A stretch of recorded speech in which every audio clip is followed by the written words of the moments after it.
Good morning बच्चों। पिछले video में हमने आपको संधियों के बारे में पढ़ाया था। आज हम आपको प्रत्ययों के बारे में बताने जा रहे हैं जो आपके 10th के अंदर चलते हैं। अब पहले तो मैं आपको ये बता देता हूँ कि प्रत्यय कितने अंक के आपके आएंगे। 4 अंक के प्रत्यय आपके 10th के संस्कृत में आएंगे। प्रत्यय कौन कौन से हैं? 3 प्रत्यय आपके 10th में चलते हैं।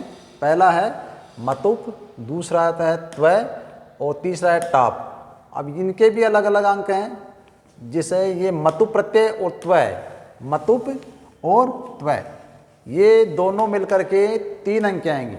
दोनों मिलकर के 3 अंक के।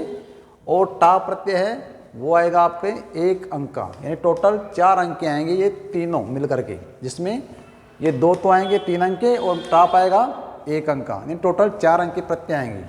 अब प्रत्यय है, प्रत्यय हम किसे कहते हैं? प्रत्यय किसे कहते हैं बच्चों? प्रत्यय वो होता है जो किसी शब्द के अंत में जुड़कर, किसी शब्द के अंत में जुड़कर उसके अर्थ में परिवर्तन कर देता है, प्रत्यय कहलाता है। जैसे श्री है, इसके मतु प्रत्यय लग गया, मतु का शेष रहता है मत, तो श्री मत, यानी इसके अंदर श्री के बजाय श्रीमत हो गया, यानी इसका परिवर्तन हो गया। प्रत्यय के भेद, प्रत्यय मुख्य रूप से 2 होते हैं। प्रत्यय के भेद मुख्य रूप से 2 प्रकार के होते हैं। पहला प्रत्यय है कृत प्रत्यय या कृदंत प्रत्यय, कृत प्रत्यय या कृदंत प्रत्यय।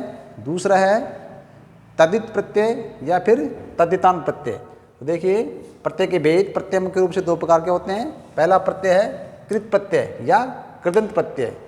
कृदंत प्रत्यय किसे कहेंगे? धातुओं, क्रियापदों के साथ जुड़ने वाले प्रत्यय कृत प्रत्यय या कृदंत प्रत्यय कहलाते हैं। यानी धातुओं या क्रियापदों के साथ जुड़ने वाले प्रत्यय कृत या कृदंत कहलाते हैं। जैसे पठ धातु है, क्रियापद है, इसके अंत में कत प्रत्यय जुड़ गया तो पठित है, क्रियापद पूर्ण रूप से बन गया। उसी तरह तदित प्रत्यय है, यानी ये किसे कहेंगे? किसी संज्ञा या किसी सर्वनाम आदि शब्दों के साथ जुड़ने वाले प्रत्यय, संज्ञा या सर्वनाम आदि शब्दों के साथ जुड़ने वाले प्रत्यय तद्दित या फिर तदितांत कहलाते हैं। ये बात तो इसकी परिभाषा के रूप में हो गई। अब आप मुख्य पॉइंट पे आते हैं, मतुप प्रत्यय पे। मतुप है, मतुप का शेष रहता है मत, मतुप का शेष रहता है मत, और मत का अर्थ होता है इसको वाला या फिर वाली। इसका नियम है पहला, अगर किसी शब्द के अंत में अकारांत, यानी शब्द के अंत में ए हो या फिर आ हो, अकारांत या फिर मैं हो, शब्दों के साथ, यानी अकारांत या फिर मकारांत शब्दों के साथ मत के स्थान पर मत आएगा, मत के स्थान पर आपको करना है वत। कहने का मतलब कोई शब्द है उसके अंत में अगर ए हो या फिर आ हो या फिर मैं हो, तो आपको मत के स्थान पर आपको करना है वत। जैसे इसका दूसरा नियम है, अब दूसरा, ये पहला नियम ये हो गया। दूसरा नियम है किसी शब्द के अंत में मतु प्रत्यय जोड़ते समय, मतु प्रत्यय जोड़ते समय पुल्लिंग में आपको करना है वान या मान। पुल्लिंग के अंदर आपको वान या मान, स्त्रीलिंग में आपको करना है वती, वती या मति, तथा नपुंसकलिंग में वत या मत जोड़ दिया जाता है। अब देखिए शब्द है, प्रत्यय है, पुल्लिंग है, स्त्रीलिंग है और नपुंसकलिंग है। जैसे मान लो ये शोभा शब्द है, शोभा शब्द आ गया, इस नियम के अनुसार अगर, तो उसमें क्या, किसी शब्द है उसके अंदर में या तो आपको ए मिलेगा या फिर आ मिलेगा या फिर मैं मिलेगा, तो आपको क्या करना है? मत आएगा, मतु का शेष रहता है मत। लेकिन अगर किसी शब्द अंत में ए आता है या आ आता है तो आपको मत के स्थान पर वह करना है। तो जैसे यहीं देख लीजिए, शोभा है, शोभा में आ गया, इस नियम के अनुसार, जो ये नियम है इसके अनुसार शोभा में आ गया और आ गया मतुप, तो मतुप का शेष क्या रहता है? मत शेष रहता है, मत मत। अब इसको आने के कारण क्या बताएं, नियम के अनुसार मत को आपको वत में बदलना है, यानी मैं का वह हो जाएगा वहाँ। जैसे मत है तो यहाँ मैं की जगह आपको वत कर देना है। तो नियम के अनुसार शोभा है, इसको आपको पुल्लिंग में बदलना है। तो यहाँ बताया हमने नियम के अनुसार वान या मान। तो आकारांत होने के कारण आपको मतुप को शोभा ये वान यानी शोभावान स्त्रीलिंग में करना है आपको शोभावती, और नपुंसकलिंग में करना आपको शोभावत। कारण यही है कि अगर अंत में अगर ए या आ हो किसी शब्द के अंत में, या फिर मैं हो, तो आपको मत के स्थान पर यानी मैं है ना उसका वह हो जाएगा। यानी आने के कारण आपको यहाँ मैं के स्थान पर वह करना है, ये वाला वह, न कि मान।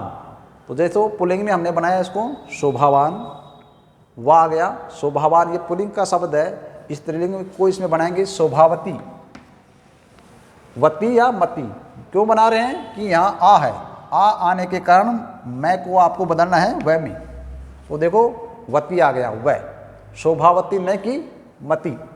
उसी तरह नपुंसक में बनाना आपको शोभावत।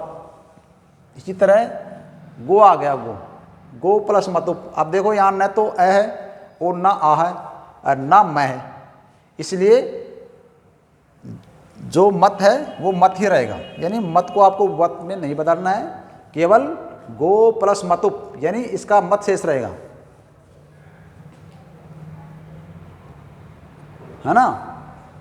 तो आपको गोमत रह गया, गो प्लस मतुप, मतुप का शेष रहा है मत। और मत को किस में बदलना आपको? वान या मान में। तो गो मान स्त्रीलिंग में बदलना आपको गोमती, और नपुंसक में बदलना आपको गोमत। ये देखा ना वत और मत। उसी तरह विद्या है, विद्या में क्या आ गया? आ गया, विद्या में आ गया आ। तो आने के कारण मतुप है, मतुप का हो जाएगा वह। ये मैं है, इसको आपको वह में बताने का ना, मत यानी मत है वो वत में बता जाएगा। कहने का मतलब जो इसके अंदर जो मैं है ना, मैं ये मैं है, ये किस में बता जाएगा? वह में। यानी वान, वती और वत। यानी मैं को आपको केवल वह में बदलना है। कब बदलेंगे? जब ए आ हो किसी शब्द में, ए या आ हो या फिर अंत में मैं हो, तो आपको मत को आपको वत में बदलना है। यानी मैं का आपको वह करना है। तो विद्या प्लस मतुप, विद्या वान, इसके अनुसार पुल्लिंग में विद्यावती नपुंसकलिंग में, और विद्यावत स्त्रीलिंग में विद्यावती, और नपुंसकलिंग में आपको बदलना आपको विद्यावत। उसी तरह है गुण है, गुण में आ गया अंत में ए आने के कारण आपको नियम के अनुसार यहाँ इसको आपको मैं को बदलना है वह में। तो गुण प्लस मतुप पुल्लिंग में बनाएंगे हम। पुल्लिंग कितने? वान, गुण, गुणवान, स्त्रीलिंग में गुणवती, और नपुंसकलिंग में गुणवत।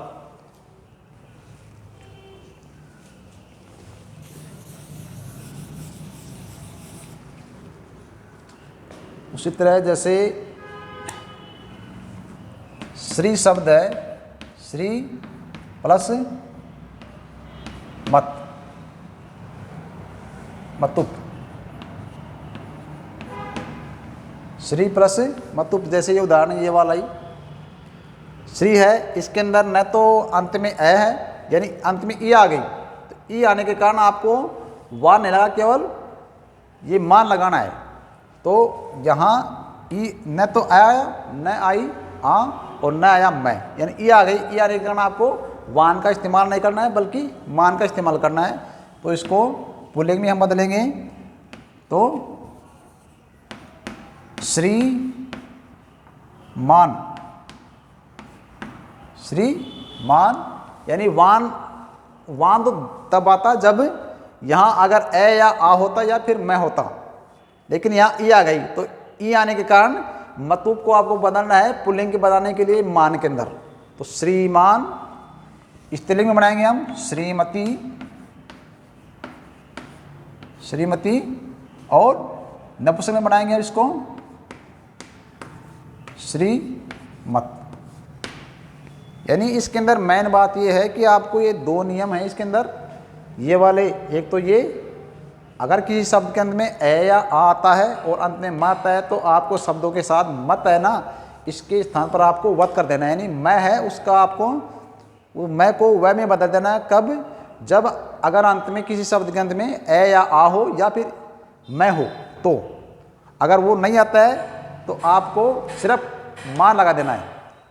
जैसे यहाँ ई है, ई श्री आ गया, श्री में ई आने के कारण यहाँ ए या आ या फिर मैं नहीं आया, इसलिए आपको मतु को डायरेक्ट मान में बदलना है। बाकी का ये नियम है। स्त्रीलिंग में आपको पुल्लिंग में बदलने के लिए वान या मान, और स्त्रीलिंग में बदलने के लिए वती या मति, और नपुंसकलिंग में बदलने के लिए वत या मत इसमें जोड़ देंगे आप। तो ये आपका पहला प्रत्यय कंप्लीट हुआ, मतु प्रत्यय। बाकी का जो त्व प्रत्यय है, त्व और टाप अगले वीडियो में हम आपको बताएंगे। प्लीज़ तब तक ये आप वीडियो इसको प्लीज़ कम से कम 2 या 3 बार देखें। बस सिर्फ और 2 नियम हैं, ये आपको अच्छी तरह से कंठस्थ याद कर लेने हैं। बाकी के उदाहरण हैं और जो भी बाकी उदाहरण अपनी पाठ्य पुस्तक में देख के आप हल कर लेंगे। थैंक यू बच्चों।